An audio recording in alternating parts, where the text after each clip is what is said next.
Do I have something in my teeth? Do I have something in my teeth?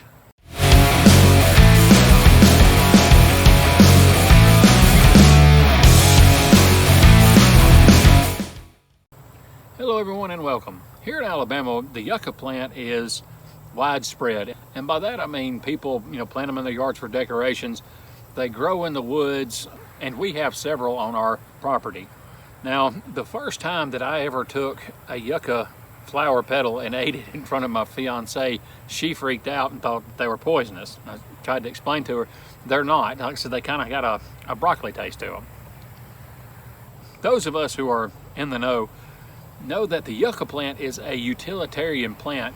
And by utilitarian plant, I mean that you can get food from the flowers, you can make cordage from the leaves, the greenery has antibacterial properties, and the root contains hygiene properties. In other words, you can make soap out of the root or tuber. Making cordage from the yucca plant is actually quite easy. All you gotta do is scrape the greenery off of the leaves so that you get down to the fibrous material underneath. Let that dry out a little bit, and then do a forward and then back to you motion with your bundles of cords that you collect. So let's harvest a few yucca leaves and make some cordage. When harvesting my yucca leaves, I like to get my leaves from the bottom of the plant because they are more dried out than the ones on the top, and it reduces the time you have to leave them out in the sun after you get them processed. And as you can see, this one also has flowers on them, which are good to eat. It's pretty good. The first step in making your cordage after you've harvested your leaves is to break the leaf down into its strands. And to do this, all you need is some type of scraping tool.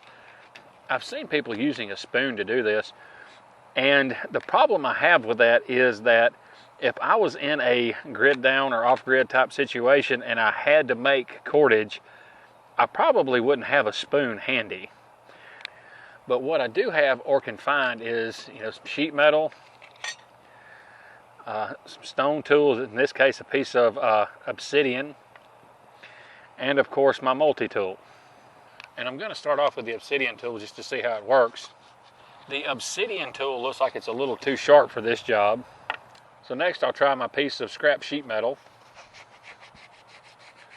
And this seems like it's doing a job a lot better because I don't want to cut into my fibers. Now, I've seen a lot of people save their shavings and make what they call soap out of it. And in reality, that's kind of a myth because there's not enough of the saponoids, I believe I'm saying that right, in these leaves to make soap. Yeah, you may get a mild soap, but that's about it. The main concentration of saponoids or saphins, whatever you want to call it, soap making stuff, is in the root of the yucca plant. It's like a tuber, kind of like a potato that the plant grows from. And like I said, I'm not gonna dig up and kill one of my big yucca plants just to show you what I'm talking about. You just have to kind of take my word for it. Now, this piece of sheet metal seems to be working pretty good. And what I'm trying to do is get down to these white fibers right here without going through them. And I want to get off as much of this stuff on here as possible because I want to make cordage that isn't all junked up with the chlorophyll from this leaf. So there is one side done. Now we'll flip it over and do the other side. As I'm doing this, you can start to see the fibers come through the back side of the leaf. And I'm just going to go easy because I don't really want to damage my fibers. Now you can really see the fibers coming through. All right, with this leaf done, I'm going to let it sit out in the sun for a little bit and start on the next one. After I scrape my pieces down, I left them out in the sun for about 30 minutes. And this is kind of what you're looking for when you get to this point, is see how easy the individual strands come apart and you don't have these big globs of material to work with. And I'm probably going to go about 1/8 of an inch for my strands. When you pull your strands off, you'll have some wide material down towards the base of the leaf. And what I like to do is alternate them back and forth so I have a wide end on this end and a wide end on that end. To begin making your cordage, all you have to do is take and fold it in half, like so. And you're going to make like an L shape.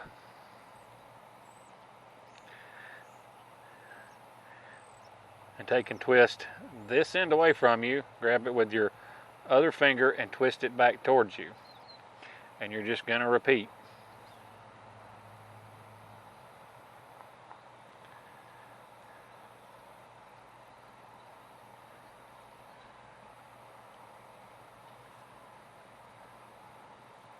Then twist it away from you, bring it back, twist it away from you, bring it back. And that's really all there is to it.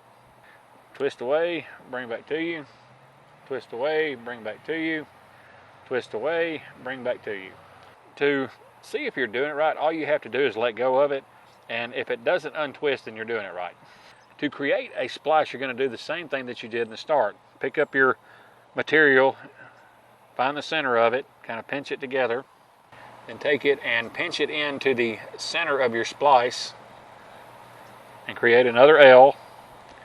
Twist away, bring back to you, twist away, bring back to you. And it's just that easy.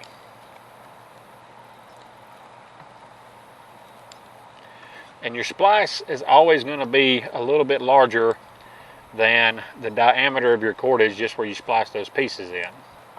And this is not something that I've really been practicing, and you can see how quickly it goes.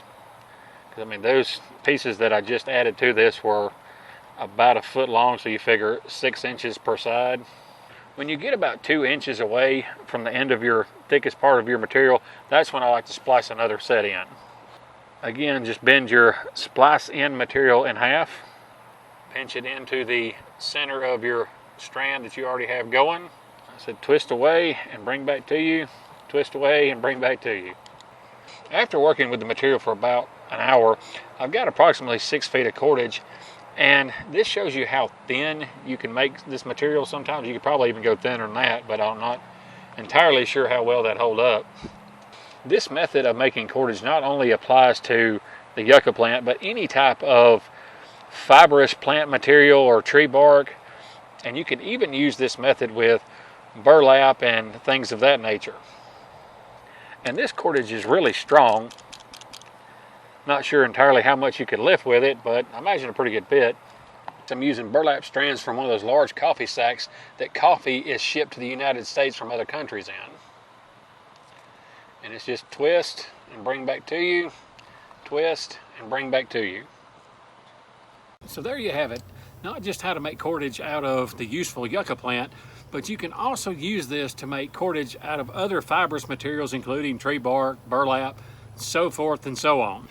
And this is something that you can practice while you're sitting around watching TV, or sitting out on the porch when it's a cool night or whatever, because that is the easiest way to learn how to do something or put something into muscle memory when you're not in an emergency type situation.